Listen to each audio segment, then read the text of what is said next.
Paz do Senhor Jesus, irmãos. Eu gostaria de compartilhar algo no meu coração nesses dias em que nós aqui no Brasil estamos vivendo tantas tensões, preocupações, muitas vozes, muitas visões, muitas rejeições. E se você me perguntasse qual é a tua visão sobre isso, como você está vendo este quadro em que nós, o povo brasileiro, enfrentamos? Bem, antes de qualquer coisa, eu sou um anunciador, um apregoeiro. Eu sou um mensageiro enviado por Yahshua, o Filho do Deus Eterno, para anunciar as coisas que em breve hão de acontecer e o que já aconteceu, para que através das coisas que aconteceram possamos nós termos saídas no futuro, não é? E vida. Bem, a Bíblia, ela revela o coração do Todo-Poderoso, do Criador dos céus e da terra. Como eu disse em uma outra mensagem, essa expressão Todo-Poderoso é adequadamente limitada, não é? Para dirigir-se ou expressar quem é ele. Mas ele é o que é. Ele falou, eu sou o que sou, e meu nome é esse. Então, nós estamos vendo quão pequenos somos nós individualmente, como povo, como nação, tendo em vista estes supostos homens com poder e desde de um lado chamado direita, para o outro lado esquerda ou no centro, não muda nada. São todos homens e uns com melhores intenções do que os outros, porque não quero crer que as pessoas da esquerda são malignas ou desejam coisas ruins. Eu acredito que sim, que há uma porcentagem muito grande que foram enfeitiçadas, acho que é a pressão adequada, eles ficaram entorpecidos, embriagados com uma ideia e lutam e dão a vida por essa ideia, mas existem os aproveitadores e os malandros. Do outro lado, que percebe que essa ideia não é adequada, também tem os que são honestos e sinceros, mas também tem uma boa dose de malandros, não é? E de corruptos. E algumas pessoas querem ser os apaziguadores, não é? Eles são chamados o do centro, não vamos brigar, venha para cá, nós somos um só. E na maioria deles, entre eles, uma grande maioria também são de malandros, canalhas e corruptos. E isso não é uma coisa do Brasil, isso é uma coisa da raça humana, isso é uma coisa da queda do homem. O afastamento do homem de Deus gera isso. Mas a Santa Bíblia conta como tudo começou, por que começou, todo o procedimento, todo o rito, toda a caminhada, como se daria, quantos reinos haveria, quantos homens se levantariam, como isso se daria e como seria o fim. Está tudo escrito. E tudo se cumpriu como foi escrito. Não saiu nada dentro daquela revelação, dentro dessa revelação, que o Deus de Abraão, o Deus de Isaac, o Deus de Jacó, que hoje não é necessariamente o Deus de Israel. Por que eu digo isso? Porque Israel está prostituído. A prova é que Israel vive debaixo de juízo. Tivemos aí quase 2000 anos de história em que Israel está debaixo de vara, embaixo de castigo. E isso porque Deus o ama, isso porque o Todo-Poderoso Criador o ama, isso porque Hashem cuida deles, porque senão teria dado timão. Mas a existência de Israel é um milagre por si só, como pode uma etnia ou uma tribo, não é, um grupo de pessoas manterem por 2000 anos a antropologia, não é, a sociologia, por certo, concorda que é impossível que isso se dê, que um grupo como tal se mantivesse ou mantivesse suas tradições no percurso de mais ou menos 2000 anos sem alterá-las. E quando se dava por perdida o idioma, não é, o hebraico, curiosamente ele ressuscita com poder e se torna a língua nacional.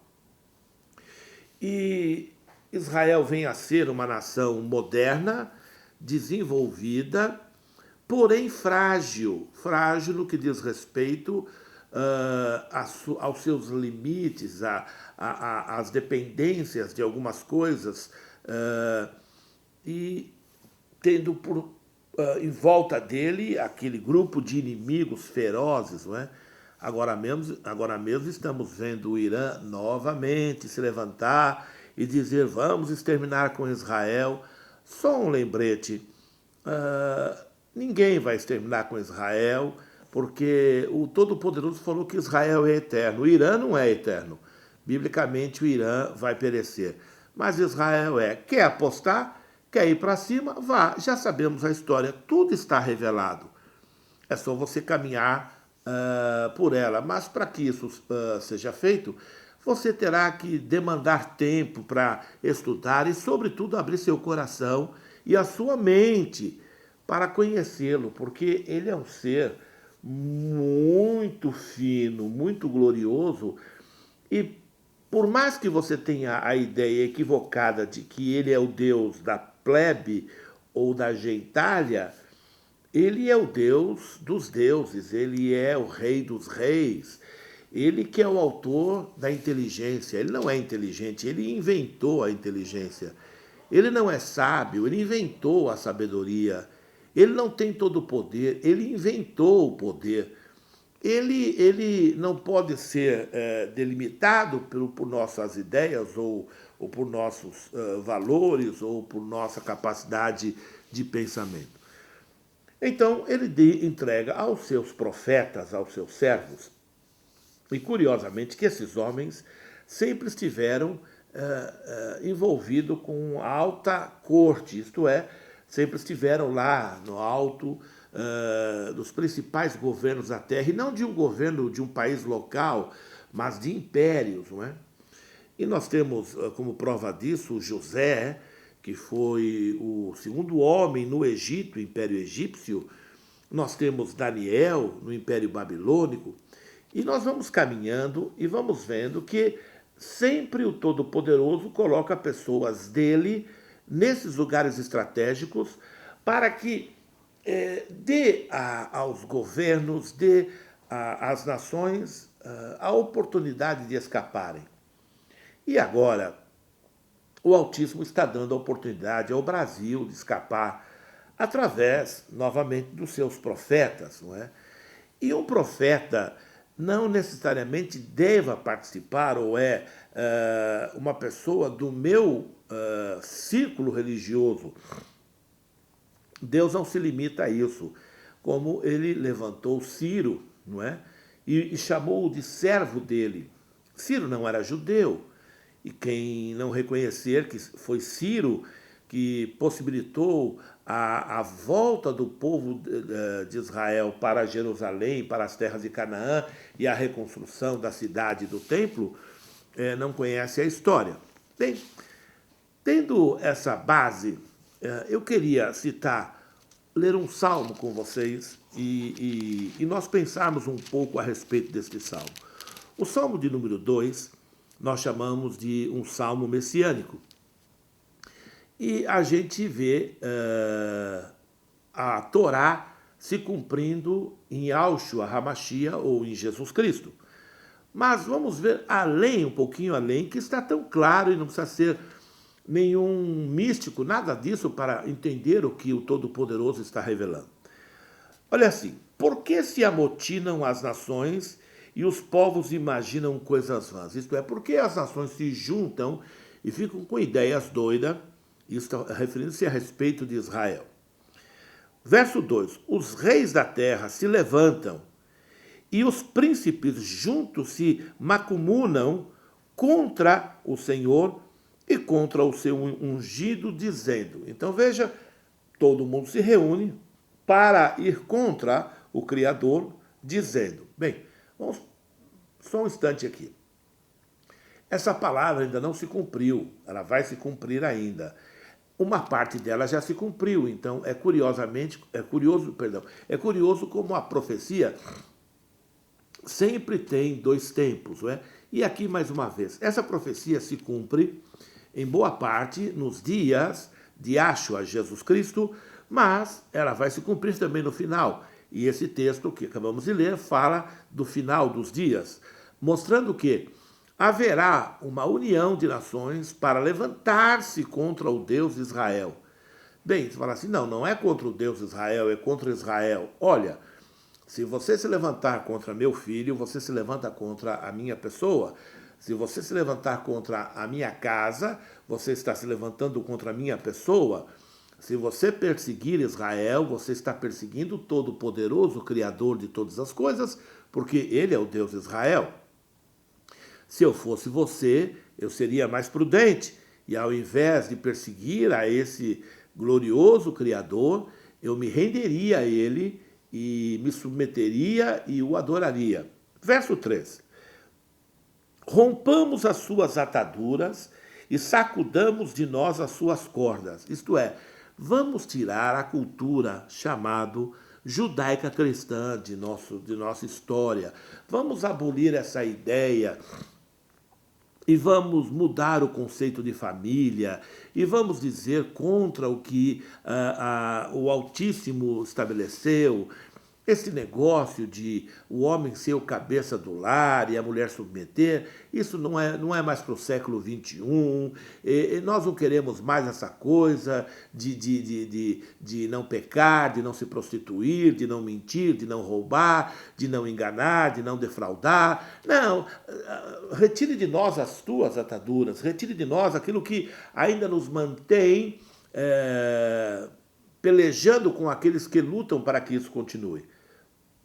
Eu sou um dos que lutam para que isso continue. E existe um grupo que não quer mais. Não é? Então nós vimos agora essa manifestação dos estudantes, não é? E os estudantes com reações não acadêmicas, reações que nem as pessoas mais despreparadas e incultas, não é? Possam reagir. Eles não têm argumentação, eles não têm classe, eles não têm finesse, eles não têm nada. De um mau gosto, de uma baixeza. Eu vi um vídeo de um moço lá no Rio de Janeiro, eu sinto muito pelo Rio de Janeiro, mas lá no Rio de Janeiro, indo na faculdade de Direito, onde uma faixa estendida tinha sido colocada em defesa de um certo DJ, que por acaso a Justiça, o Supremo Tribunal, alguma coisa assim, na segunda instância, eu não sei muito bem, já tinha deliberado condenação e ele era talvez um procurado, eu não sei ao certo. E na faculdade estava uma faixa preta dizendo que era alguma coisa como arbitrariedade e tal. E aquele jovem foi na faculdade argumentar. Mas a reação das pessoas era uma reação tão vulgar, tão baixa, que quando eles são indagados, eles gritam. E quando não podem responder, ficam gritando, fora isso, fora aquilo, chamando as pessoas de nazistas, de fascistas, e de guitarristas, sei lá, para tentar desconstruir ou para tentar sair daquela saia justa que eles ficam porque não há argumentação. Eles não têm a habilidade, não é, de argumentação, de sentar, de falar e discutirem, né, de se fazer ouvir, não é, de uma maneira educada, equilibrada, inteligente e, ao mesmo tempo, responder de tal maneira. Por quê? Porque eles são, na verdade, uma grande massa de manobra. Eles trabalham naquilo que a psicologia chama de mente coletiva. Eles não são lúcidos. Se você pegar qualquer um deles, em particular, lá em um canto e começar a conversar, você vai ver a fragilidade não só intelectual, a fragilidade emocional. O coeficiente emocional deles é muito baixo. O QI nem se fala. E eu não estou com isso tentando diminuí-los, isso eu estou constatando, não é? Por quê? Porque eles não querem mais que o Todo-Poderoso Deus estabeleça a sua palavra e reine sobre nós. Retire de nós suas ataduras, nós não queremos mais. Isso aconteceu quando Nimrod também juntou, não é, um grupo de pessoas e fez um partido, um sindicato contra Deus, dizendo a mesma palavra: retire de nós tuas ataduras, nós não queremos te servir, nós não queremos que você nos espalhe por toda a terra, nós vamos fazer o nosso governo. Foi ali que nasceu a ideia do governo humano, foi ali que nasceu a ideia de que nós, humanos, temos capacidade de nos dirigir e de sermos bem-sucedidos. E foi uma frustração até hoje manifestada entre todos os tipos de governo. Nós estamos chegando nesse momento da história com uma decepção. Qual é a decepção? É que nós não sabemos, alguns pensam que sabem, mas também estão equivocados. Qual é o melhor regime de governo? Seria o socialismo? Seria a democracia? Porque o socialismo não é democracia. Seria o capitalismo? Seria a monarquia? E assim por diante. Mas todos esses tipos já foi feito laboratório em nações inteiras e todos pereceram. Não há. E nós estamos chegando a um momento em que algo novo tem que ser apresentado, para manter as nações, para manter a sociedade, para manter, enfim, os humanos dentro de um certo limite. Nós sabemos o que vai acontecer segundo a Bíblia agora. E não é de se espantar que os governos estão ruindo. Por quê? Porque o homem tem que abrir mão de todos esses sistemas, os socialistas vão ter que descobrir que não funciona, os democratas vão ter que descobrir que não funciona, os capitalistas vão ter que descobrir que não funciona. Eu não estou dizendo que um é melhor, que um é tão ruim quanto o outro. Sim, existe um que é menos ruim, mas todos são muito ruins, porque são propostas humanas, não é? E não adianta nós buscarmos em intelectuais, que existem os intelectuais, pessoas inteligentes que pensam e que percebem como esse jogo, não é, funciona, como isso tudo se dá. Não adianta nada saber. Não adianta saber como funciona. A pergunta é: como poderíamos fazer ou o que seria ideal para que desse certo? Não, ninguém tem essa resposta. Não adianta você procurar em nenhum mestre, em nenhum filósofo, nenhum antropólogo, sociólogo, nada, poeta, você não vai encontrar, porque todos nós, sem exceção, estamos correndo atrás, não é? Eu digo sem exceção, eu minto. Na verdade, há exceção. Há exceção, e eu não diria que é um grupo, porque eu seria partidarista. Não, não é isso. Eu quero dizer o seguinte: neste próprio grupo em que eu vou dizer, existem pessoas lúcidas e pessoas também entorpecidas. O que eu quero dizer à igreja: aqueles que creem que a palavra do Todo-Poderoso Deus, a Bíblia Sagrada, ela é para nós e é para os nossos dias.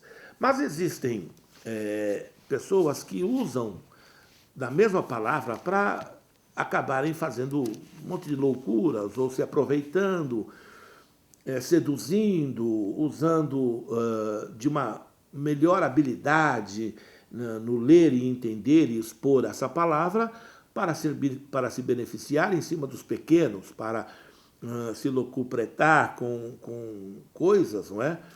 Que isso possa produzir. Então, irmãos e amigos que estão me ouvindo, é isso que este Salmo 2 fala. E o fato de nós constatarmos que nós não queremos Deus está já isso escrito há 2.700, 2.800 anos atrás. Mas veja na continuidade: aquele que habita nos céus se rirá. O Senhor zombará deles. Adonai zombará deles quem? De todos os povos, de todos os governos. Se rirá. Porque é como... Você imagina o seguinte. Imagine, eu vi outro dia um filme muito engraçado de um bebê zangado com o papai. Não é? E o bebê, muito zangado, queria dar pequenos murros no papai, na perna do papai. E o papai colocava a mão na cabecinha dele, dava risada e segurava assim, e ele ficava muito nervosinho. É mais ou menos isso, quer dizer, acho que até essa própria imagem é simplória diante do quadro da diferença em que é o Todo-Poderoso e o que somos nós, não é? Então, no verso 5 diz assim, então lhes falará na sua ira e no seu furor os confundirá. Meu irmão, ouça, Deus não é democrata. Eu acho que esse deve ser o nome dessa mensagem. Deus não é democrata. Não é, Deus não é democrata. Deus não te perguntou e nem perguntará se você concorda, se você acha legalzinho ou não. Deus deu a sua palavra. Ele falou, este é o caminho, andai nele, diz o profeta Isaías. Não se desvie nem para a esquerda, nem para a direita. O caminho que eu estabeleci é este. E quem rejeitar este caminho se dará mal. Muito bem, então, o Todo-Poderoso diz esse salmo que ele trará as nações, se rirá dela, e vamos ver o que ele fará, não é? Com todos os que se levantam contra ele. Então lhe falará na sua ira, e no seu furor os confundirá. Eles ficam se debatendo entre eles. Eu, porém, ungi o meu rei sobre o meu santo monte. Em outras palavras, o Todo-Poderoso ungiu o rei dele. Ele tem um rei. Não adianta você achar que é legal, ou, perdão, que você não acha legal, ou que você não gosta do rei. Não interessa. Foi ele que ungiu. Isso não é democracia. Ele é que manda. Ele é o Todo-Poderoso. Ele é Deus. Agora veja. Recitarei o decreto. O Senhor me disse, tu és meu filho, eu hoje te gerei, referindo-se ao nascimento virginal de Jesus no ventre de Miriam, mãe do Salvador, que todos conhecem por Maria, mas o nome original é Miriam. E ele, no verso 8, diz assim, pede-me, olha que interessante, o pai dizendo ao filho, pede-me e eu te darei as nações. As nações. Não é uma nação, não é Israel. Algumas vezes Israel se perde se achando muito especial. Por certo, Israel é especial.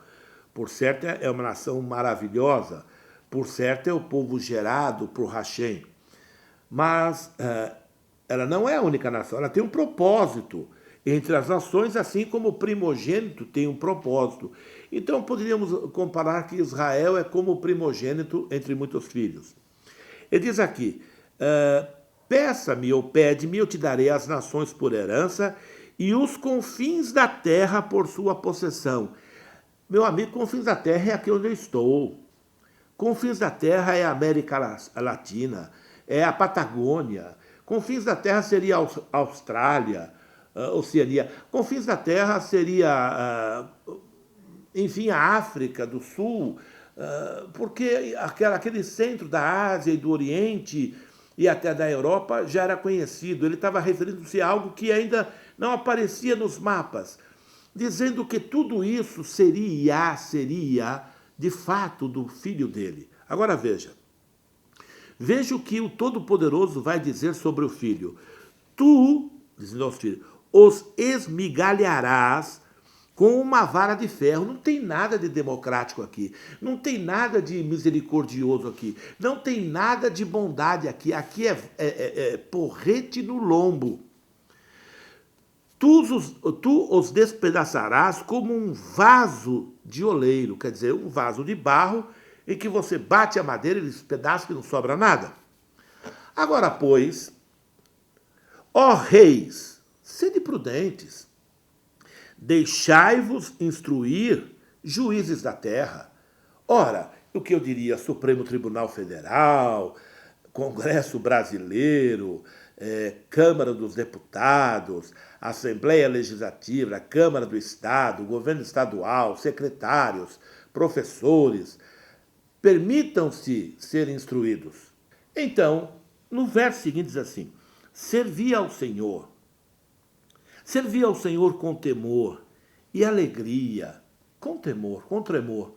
Em outras palavras, não adianta resistir. Não adianta, eu diria, você pode espernear, amigo da esquerda, você pode espernear, amigo socialista, você pode espernear, humanista, você pode argumentar, meu companheiro ateu, você pode, não há nada de errado, eu sou humano, você é humano, nós não estamos, nós não devemos nos degladiar, porque você e eu desejamos paz, segurança, justiça, liberdade, prosperidade para nós e para nossos filhos. E você já viu que a raça humana vem lutando por isso durante toda a sua história e não temos alcançado nada disso. Curiosamente, vivemos hoje um período de muitas trevas, porque eu penso que nunca houve tanta injustiça, tanto roubo, tanta falta de misericórdia em toda a história da humanidade. Sim, nós tivemos guerras passadas, mas nós estamos hoje agredindo uma pessoa que se opõe a nós na rua, não é? Se for lá um grupo de pessoas, sei lá, que são a favor do Bolsonaro, e entrar lá uma pessoa do PSOL, ele será rechaçado, ele será rejeitado, não é? Eu penso que nós estamos errados, nós devemos recebê-lo com carinho. Nossa luta não é contra ele. Ele tomou uma posição por decodificação de informações que recebeu, assim, tanto quanto nós, não é? E se for uma pessoa, sei lá, que vota no Bolsonaro, entrar numa passeata do PSOL, ele é agredido, ele pode morrer ali. Ele pergunta, qual é a evolução? Que evolução nós estamos tendo? Que tipo de direito humano nós temos de fato? Nós não temos nada, nós somos um bando de hipócritas, nós somos um bando de canalhas, nós somos um bando de lixos, sem exceção, porque todos nós defendemos nossos próprios umbigos. E por que isso acontece? Porque nós rejeitamos o Deus do céu. E ele nos entregou às nossas loucuras, e a gente fica se debatendo. Não tem jeito para nós. Agora, vai chegar um momento em que ele falará, chega, parou aí, e agora meu reino vai ser revelado. Veja o que diz no verso 12. Beijai o filho, para que se não ire. Ora, quem é o filho aqui? Ele falou no começo, que aqui nós vemos atrás, não é? Que tu és o meu filho e hoje te gerei, referindo-se a Yahshua. Ele está dizendo assim, beijai, aqui é uma expressão de recebimento, é uma expressão de reconhecimento, de honradez, de sujeição, não é? Sujeite-se ao filho, diz o texto, para que ele não se ire, para que não se ire, e pereçais no caminho. Ora, se você não se render a Jesus, não importa o que você pense, não importa o que você acha, não importa quanto estudo, quanta argumentação você possa ter, não importa quão poderoso, dinheiro, não importa se você faz parte da maçonaria ou da Caveira e Ossos nos Estados Unidos, não importa se você faz parte do clube mais poderoso da Terra, nada disso importa. Se você não reconhecer Jesus, render-se a Ele e andar nos caminhos dele, você vai perecer no caminho. Não importa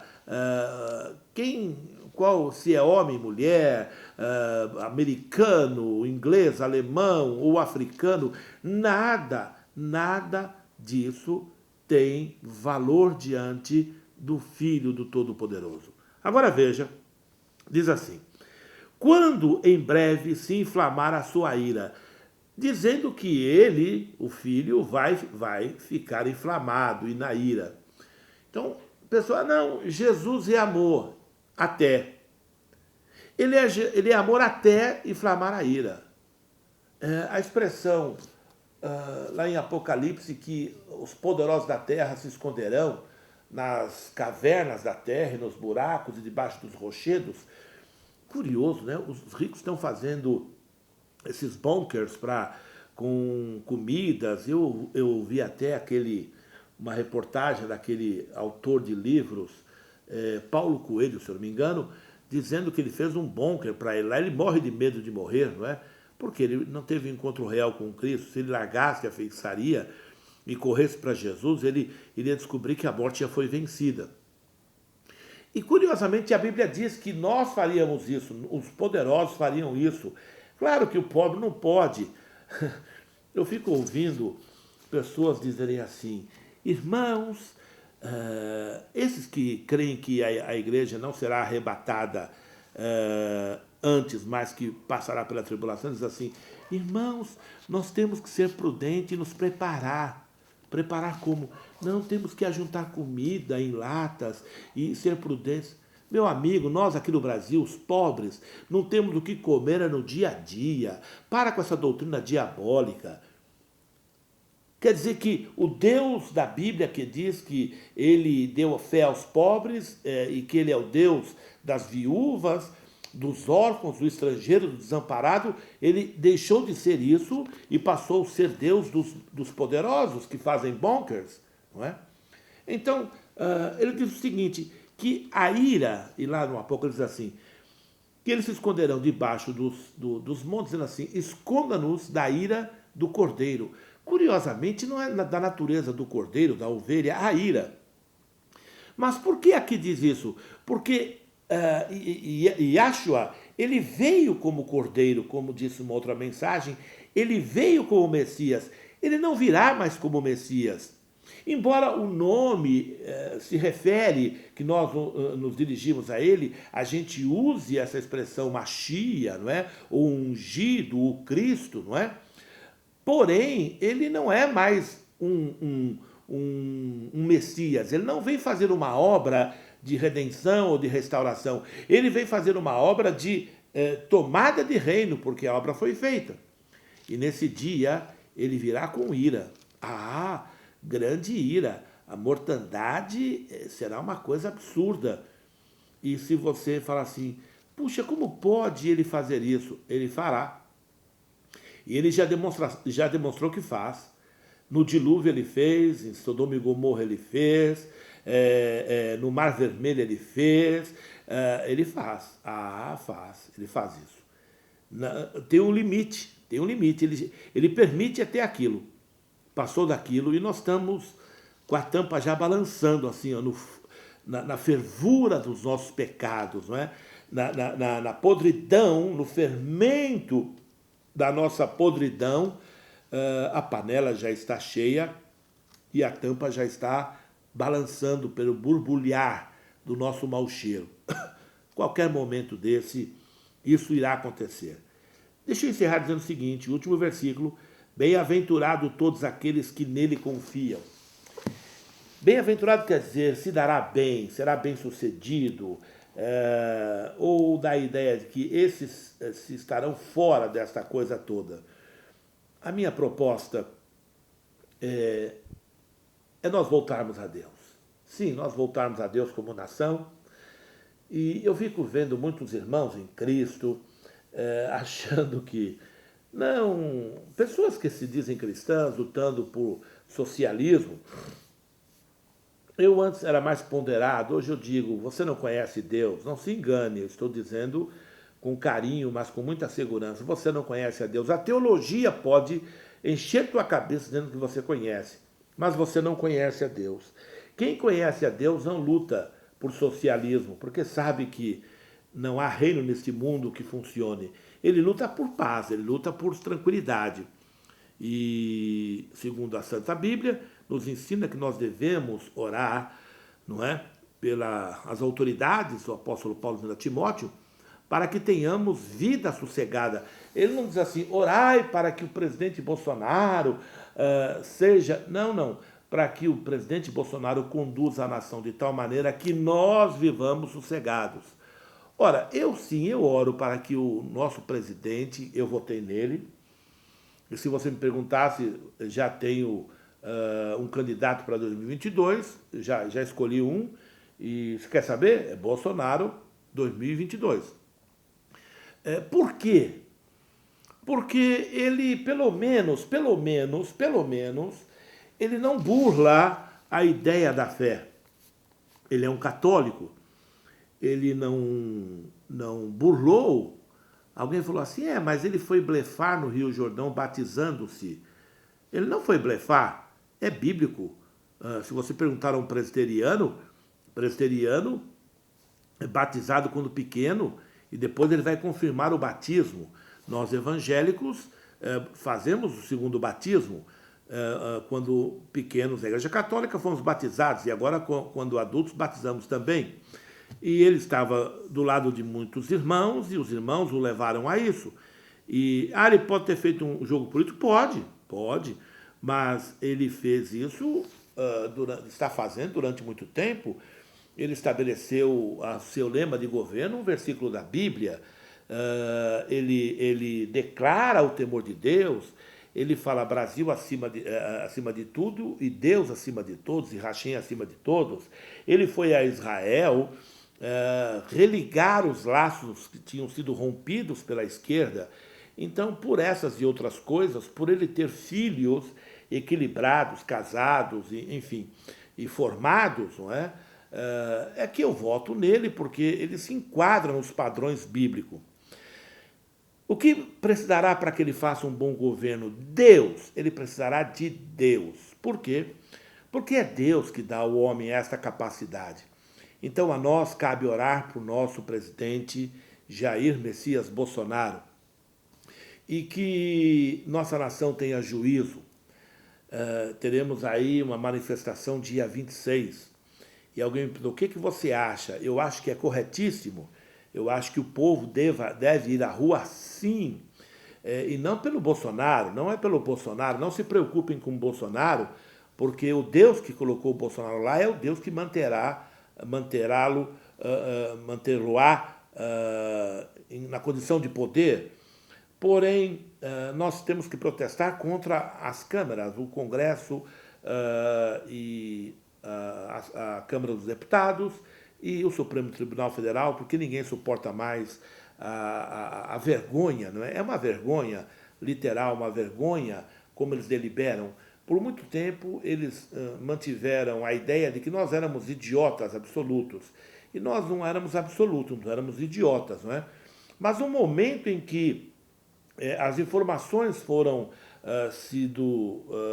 sendo colocadas, não é, à nossa disposição, tivemos a consciência de quão malignos eles são, de quão imundos eles são, de quão demoníacos, diabólicos, conspiradores, imundos, canalhas, covardes e todos os adjetivos de pessoas sem moral, sem caráter. Você está ofendendo. Eu não estou ofendendo uma pessoa, estou ofendendo uma classe com poucas exceções, ou raríssimas exceções, que tem, sem dúvida nenhuma, tem, como disse a princípio. Porém, nós estamos numa situação, tivemos uma eleição, votamos para que houvesse uma reforma, e quando rejeitamos aquele Renan e colocamos esse Davi Alcolumbre, e o homem age pior do que o primeiro, não é? Impossibilitando o presidente de reinar, achando-se o reizinho. A serviço de quem? A serviço de quem ele está? A serviço de quem está o presidente da Câmara dos Deputados? Então, é sobre isso que nós brasileiros, e eu como servo de Deus, pregador, digo sim, vamos sim à rua, vamos respeitosamente, vamos levar nossas famílias, vamos levar nossos filhos, cachorro até se for o caso, nossos carrinhos de bebê, porque nós vamos mostrar que nós somos família, nós somos pacíficos, nós não vamos armados, nós não vamos com máscaras no rosto, nós não vamos com bandeira de outro país ou de outro sistema, nós vamos com a nossa bandeira, Brasil, não é? Que é um nome abençoado. Meu irmão, não adianta você lutar contra o Todo-Poderoso. É melhor você se unir a Ele. é melhor você render as suas armas. Você é estudante, você que pensa ser muito inteligente, muito espertão, porque você ouviu seus professores dizendo alguns valores e tal, nem você, nem seu professor tem lá liberdade de pensamento, são todos cativos, são todos frutos, não é, de uma doutrinação, de uma manipulação infernal. Se você aceita um desafio, eu te faço. Se o que eu estou dizendo é loucura, é bobagem de gente alienada, você não corre risco, então, de fazer o que eu vou propor. Eu proporia a você o seguinte: chega na tua casa, vai em um canto, você lá sozinho, ou no teu carro, e erga a tua voz ao Todo-Poderoso, mas não pense em afrontá-lo, que é ruim para você, não é? Você já fez muito isso. Pergunte-lhe: Todo-Poderoso Criador, o Senhor existe? É verdade que Jesus, Yahshua, é teu filho? É verdade que existe céus e inferno? Eu gostaria de saber. Se isso é verdade, eu quero andar no caminho da verdade. Me ajude a entender. Qual é o perigo que você terá se isso tudo for uma farsa? Se tudo isso for mentira? Mas se você fizer isso de coração, eu vou te avisar logo. Você será um de nós. Porque Ele é real. Ele é Deus e responde oração. Deus te abençoe em nome de Jesus. A gente se vê na próxima. Amém, Jesus.